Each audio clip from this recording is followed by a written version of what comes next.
ప్రజల సంపద పంచుతామని నేను అనలే. నువ్వు పంచవు కూడా రాహుల్ గాంధీ. నువ్వెందుకు పంచుతావు?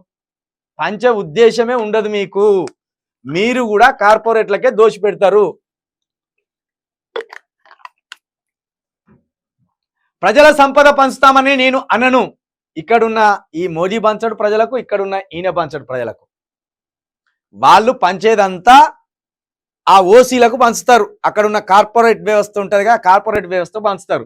నా కామెంట్లను మోడీ వక్రీకరించారని చెప్పారు. అన్యాయానికి గురైన వాళ్ళను గుర్తించేందుకే ఈ సర్వే. కులగణన అంటే ప్రజల ఆర్థిక సామాజిక పరిస్థితులు తెలుసుకోవడం కూడా. సామాజిక న్యాయం సమ్మేళనంలో రాహుల్ కామెంట్. ప్రజల దృష్టిని మళ్లిస్తున్నారు. అసలు సమస్యలపై మోడీ మాట్లాడతలేరు. ప్రియాంక గాంధీ మనీ మీడియాతో మాపై దుష్పాదన చేస్తున్నారని ఫైర్. మరి మీరు అధికారంలో ఉన్నప్పుడు ఈ గోద్రా అల్లలకు సంబంధించి అత్యంత దుర్మార్గమైన వ్యక్తిగా వ్యవహరించిన మోడీ అని తీసుకపోయి జైలెత్తి అయిపోయి ఈ పార్టీ దేశం ఎప్పుడో బాగుపడు. 10 సంవత్సరాల్లో మళ్ళా 80 సంవత్సరాలు వెనక పోయింది. మళ్ళీ 80 సంవత్సరాలు వెనక తీసుకపోయింది మోడీ.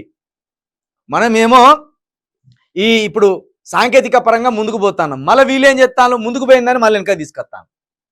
కాబట్టి దేశ సంపదను రాహుల్ గాంధీ పంచాడు, దేశ సంపదను మోడీ పంచాడు. నిన్న అటు వాళ్ళు నార్త్లో కొంతమంది సర్వే చేస్తా అంటే ప్రధానమంత్రి మీకు ఎవరైతే బాగుంటారో అని వాళ్ళని అందరినీ ప్రజలను అడిగితే వాళ్ళు ఏమంటారంటే కేజ్రీవాల్ అయితే బాగుంటాడు అంటాను.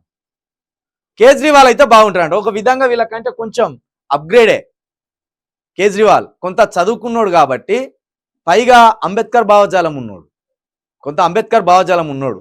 కోటైనే కేజ్రీవాల్ కోటైనే కానీ అంబేద్కర్ భావజాలం ఉంది. అంబేద్కర్ భావజాలం అంటే ఏంటి?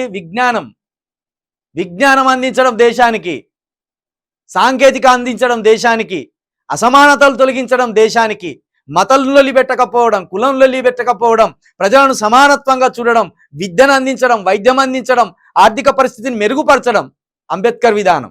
మన అంబేద్కర్ అనగానే ఎస్సీలకు మాల మాదిగోళ్ళకు రిజర్వేషన్ ఇచ్చిండు, మనకు శత్రువు అయ్యిండు. ఇదే ఇక్కడనే ఆగిపోయింది.